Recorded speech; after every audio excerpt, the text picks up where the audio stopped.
So if you're looking for a 7-seat SUV that is not as expensive, this is a good option. This right here is a Dodge Journey.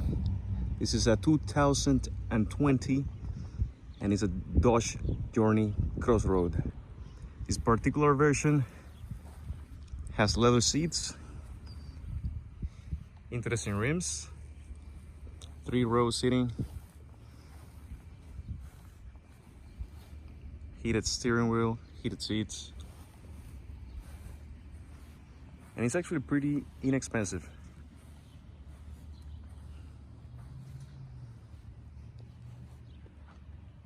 I think it looks quite mean, especially for the price. It definitely looks like a Dodge, and that might be good or bad depending on you. In general, this is a very inexpensive and quite mean looking SUV.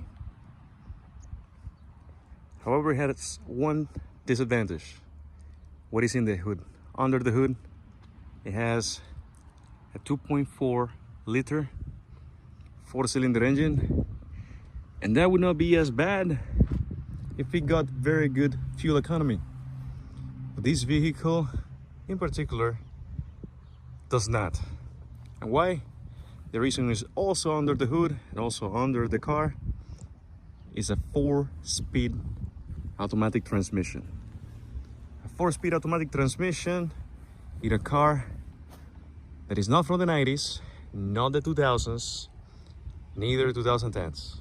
This is a 2020 year model. It would have been better to put a CVT, probably. I'm pretty sure you could have obtained 30 miles per gallon on the highway. With this one in particular, we're capable of obtaining, in our test loop, 25.2 mpgs on the highway, and in the city we were able to beat 20, which is even not that bad. But highway fuel economy really suffers with a transmission that only has 4 gears. But hey, at least it's not a CVT, some people might say. Well, that depends on you. It's a very cheap transmission, relatively reliable, and at least it had some real steps, unlike continuously variable transmissions. Some cool thing about this as well, it comes with the parking sensors, evidently a backup camera, which is not really that good, but interestingly, it has LED lights, smoked tail lights, and 2 additional seats that are actually pretty usable as long as you're less than maybe 5'7", 5'8". The space in the back is not as big, and when you actually put the seats, or you're using the seats in the 3rd row, you really don't have any space. But it's interesting, inexpensive. You can probably get one of these for a really good price. They are relatively reliable.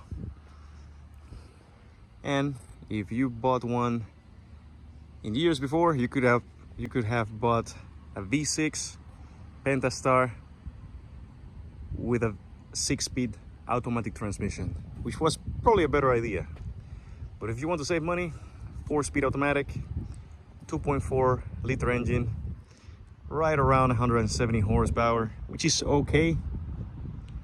Acceleration is okay. We tried the vehicle with 5 people inside, plus luggage, and it felt that it needed at least 20 extra horsepower. Probably 200 would have been an optimal solution for this transmission engine combo, and 6 gears of the V6 should have been available for the 4-cylinder, and this would have been more of a hit.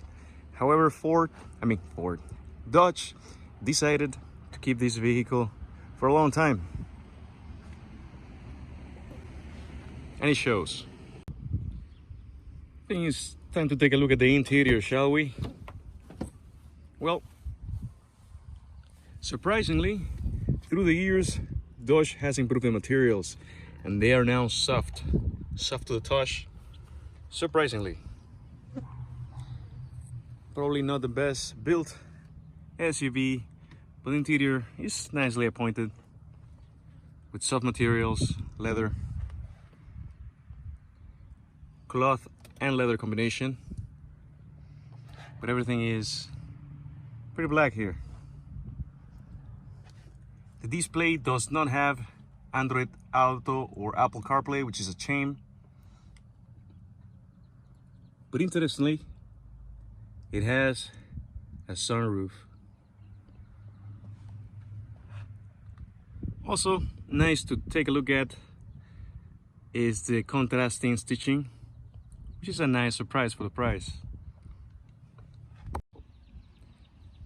If you're buying this vehicle because you have kids, just letting you know, if you're really tall, over 6 feet tall, it's gonna be a little bit difficult to put this seat behind you.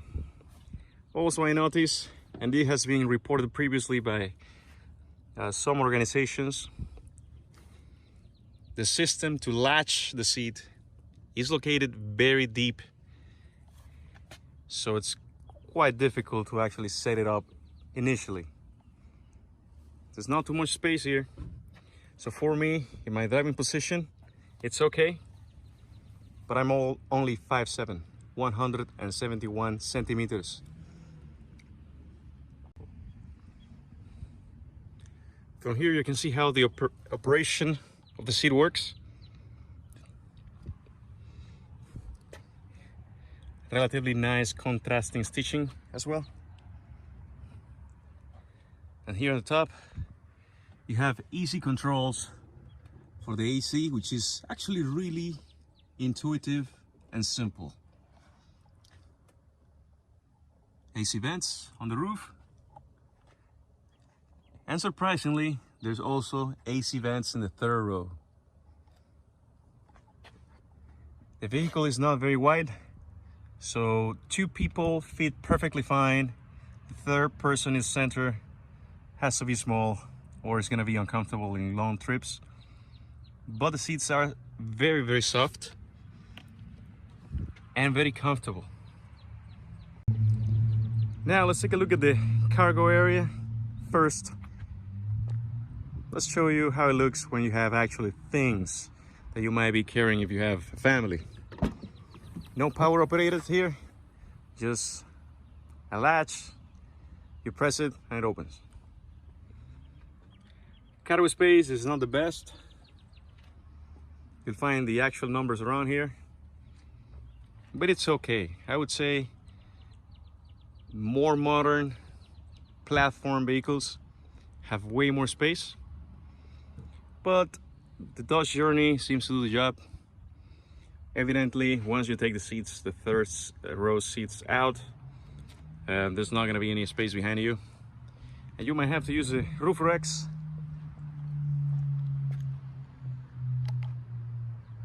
to carry your luggage.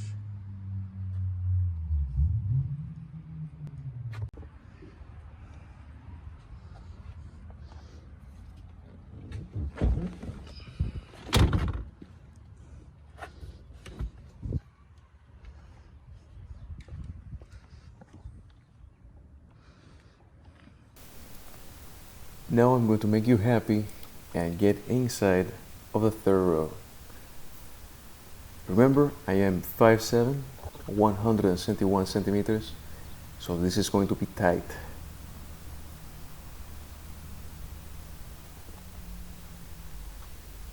Yep, you do not want to be here. I can be here for maybe half an hour, but at least I have AC and some cup holders. But look at my legs, they barely fit.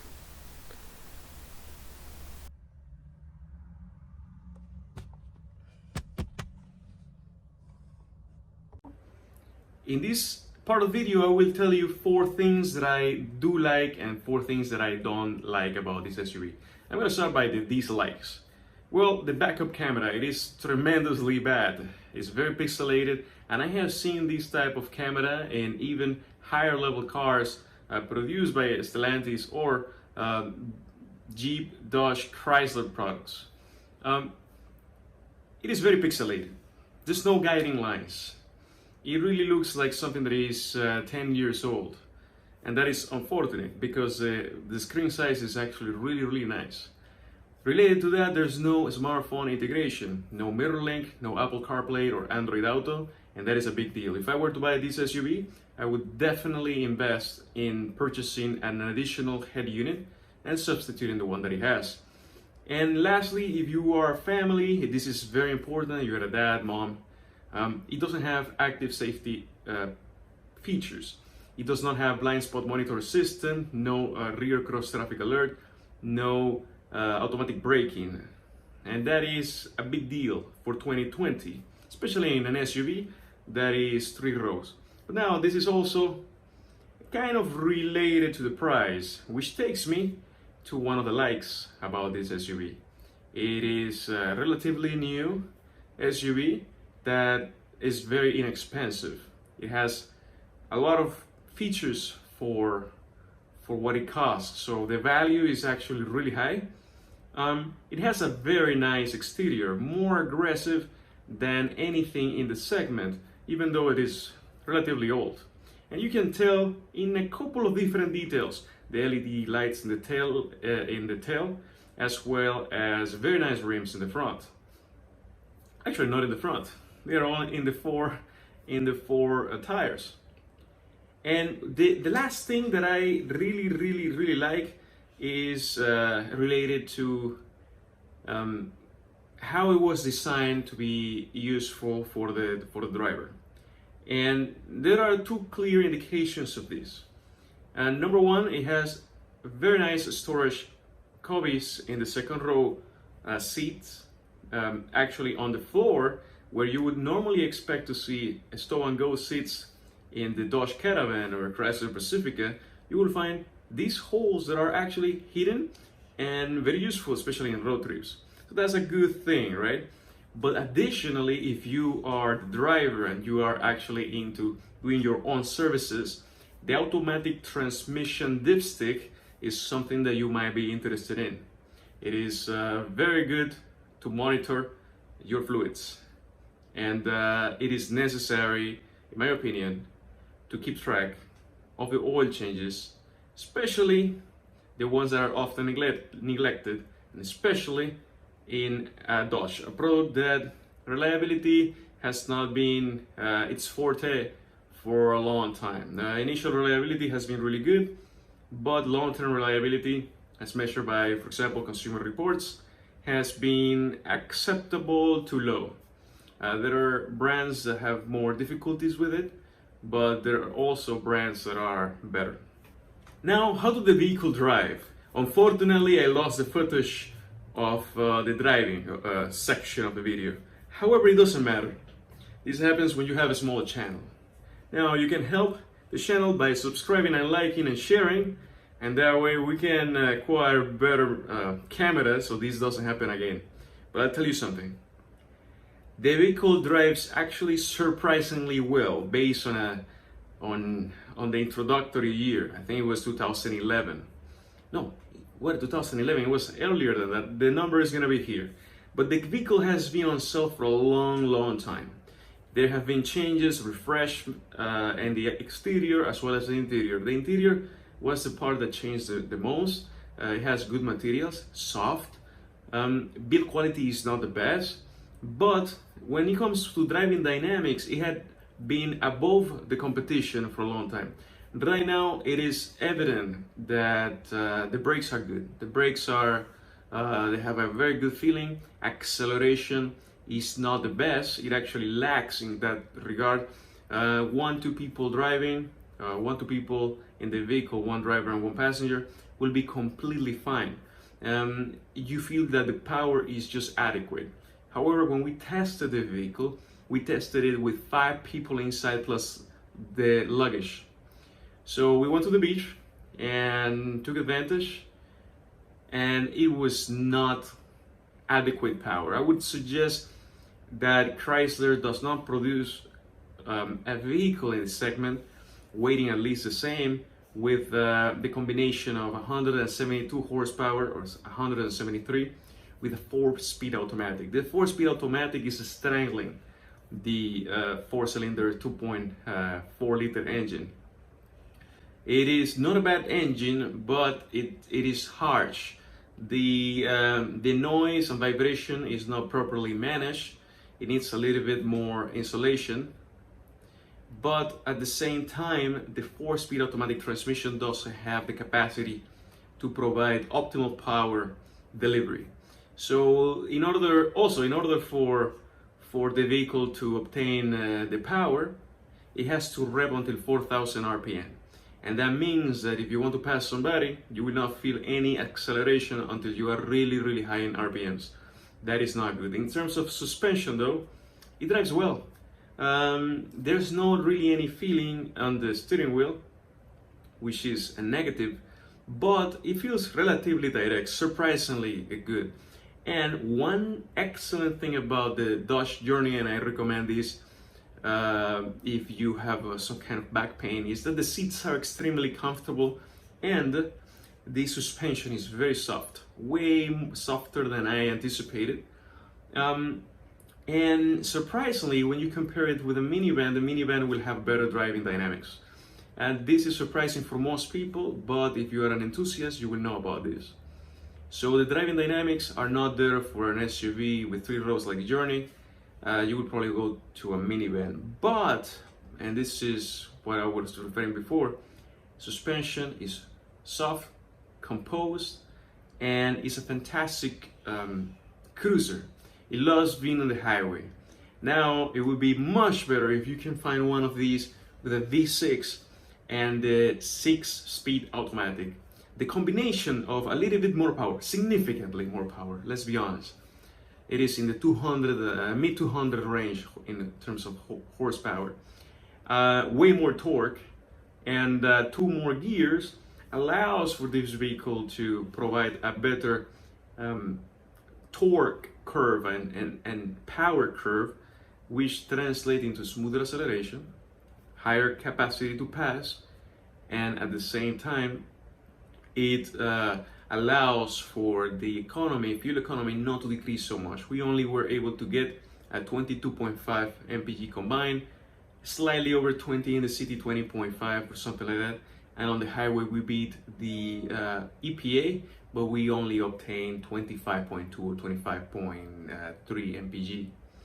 So with the V6, you will be right there. It's almost going to be the same. And if you're careful, if you don't want to accelerate too much, too harshly, I am pretty sure with the V6 and the 6-speed transmission, you probably can obtain higher mpg, higher efficiency, as long as you manually focus on keeping the transmission in the 6th gear and maintaining maybe a 5 miles per hour lower driving style than you usually do.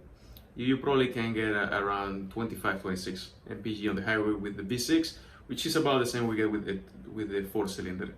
So with that, I hope that you subscribe. This is one of the videos that I have done, the few videos that I have done in a while, but there's more coming. This subscribing, sharing, and liking will help this channel a lot. Bye bye.